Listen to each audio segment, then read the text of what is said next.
السلام علیکم ورحمۃ اللہ وبرکاتہ۔ آج سبھی کو پتہ ہے کہ ماہ رمضان کی 23ویں شب قدر ہے، تو آج کی رات میں کون سی نمازیں پڑھنی ہیں، کتنی رکعتیں نمازیں پڑھنی ہیں، یہ ہمارے سہیل بھائی بتائیں انشاءاللہ۔ صلو علی الحبیب صلی اللہ علیہ محمد صلی اللہ علیہ وسلم۔ آج کی رات کا کچھ خاص وظیفہ ہے، یہ 22ویں روزے کی رات یعنی 23ویں شب کو پڑھنا ہے۔ آپ نے 4 رکعت نماز نفل پڑھنا ہے، 2 رکعت کر کے، جس میں پہلی رکعت میں ہم جو سورہ فاتحہ پڑھتے ہیں، اس کے بعد ایک مرتبہ سورہ قدر انا انزلناہ فی لیلۃ القدر کی سورت مکمل ایک مرتبہ پڑھیں گے۔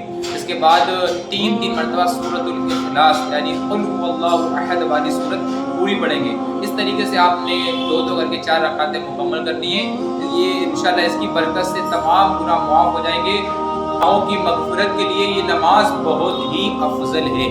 اب ایک اور انشاءاللہ ہم آپ کو نماز کا طریقہ عرض کرتے ہیں۔ آپ نے 8 رکعت نماز نفل پڑھنی ہے، 2 رکعت کر کے، جس میں ہر رکعت میں سورہ فاتحہ اور سورہ فاتحہ کے بعد ایک مرتبہ انا انزلناہ فی لیلۃ القدر کی پوری صورت اور ایک مرتبہ ہر رکعت میں سورۃ الاخلاص قل هو اللہ احد ہر رکعت میں پڑھنا ہے۔ تو اس طریقے سے آپ نے 2 رکعت کر 8 رکعت نماز مکمل کرنی ہے۔ جب نماز پوری ہو جائے تو 70 مرتبہ تیسرا کلمہ سبحان اللہ والحمد للہ ولا الہ الا اللہ واللہ اکبر ولا حول ولا قوۃ الا باللہ العلی العظیم۔ اب جو اپنے گناہوں سے بخشش چاہے اللہ پاک کی بارگاہ میں دعا کرے تو اللہ پاک اس کے گناہ بخش دے گا اور اس کی مغفرت فرما دے گا۔ صلو علی الحبیب صلی اللہ علیہ محمد صلی اللہ علیہ وسلم۔ یہ عمل ضرور کیجیے، آج کی رات انشاءاللہ آپ نے عمل کرنا ہے۔